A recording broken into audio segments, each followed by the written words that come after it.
Hello and welcome to our weekly Lent videos. My name is Sam, I'm the pastor here at Portsmouth Christian Fellowship, and every Wednesday throughout Lent we're going to be doing a series of short reflections all about Jesus' journey to the cross, ready for Easter Sunday. I hope you've enjoyed your pancakes yesterday. It was Pancake Day, a wonderful day, one of our favourite days in the Ball household. I don't know what your favourite toppings are, whether it's quite classic lemon and sugar, maybe Nutella, bacon and maple syrup, or a new one that we found out recently was just a nice big block of dairy milk in the middle of warm pancakes. It's good, you should try it. I'm rather partial to that, as you can tell.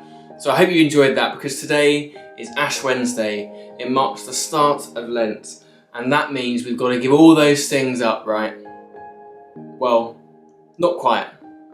Lent isn't really about giving things up. That's right, you don't have to give up the dairy milk, the maple syrup, the pancakes, the crisps, the other cakes, the junk food, the fast food, the wine or the gin, because that's not what Lent is really about. During Lent, we remember Jesus' time in the wilderness. He fasted for 40 days in preparation for the start of his ministry, performing the miracles and the healings that he did. Traditionally speaking, it's a time of preparation for us as well, as we prepare for Easter Sunday. We get ready for the Easter story. And like Jesus in the wilderness, many people join in giving something up as they remember him fasting in the wilderness.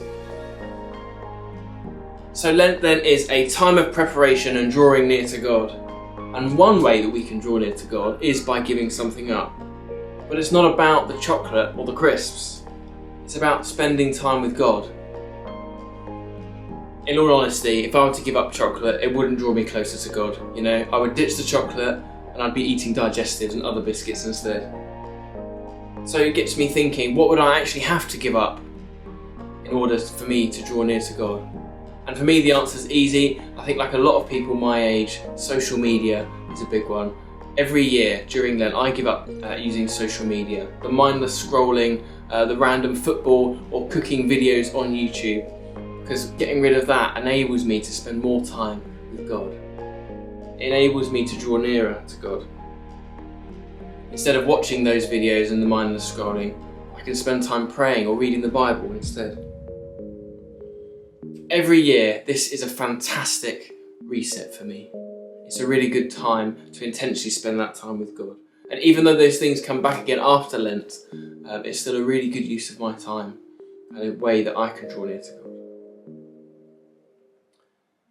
The other thing, of course, you can do in Lent is you don't have to give anything up at all to draw near to God. Instead, you might want to take something up. At church, every Sunday throughout Lent, we're going to be doing thankfulness jars. So I'm going to get a big vase. I'm going to get loads and loads of post-it notes. And every Sunday during worship, we're going to write something that we're thankful for on one of those post-its. Plop it in the jar.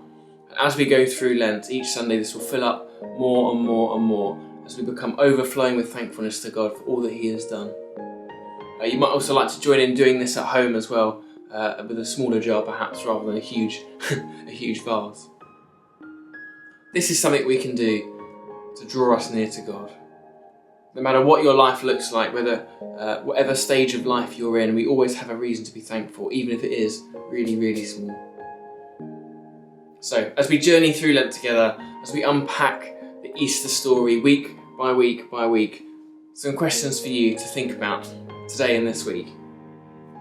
What could you give up that would draw you nearer to God? What could you take up to draw nearer to God? And then perhaps the most poignant one, the one I need to think about a little bit more. What would you like to work on this Lent? Here we go. Lent isn't really about giving things up. It's not about taking things up. It's about drawing near to God and spending time with him.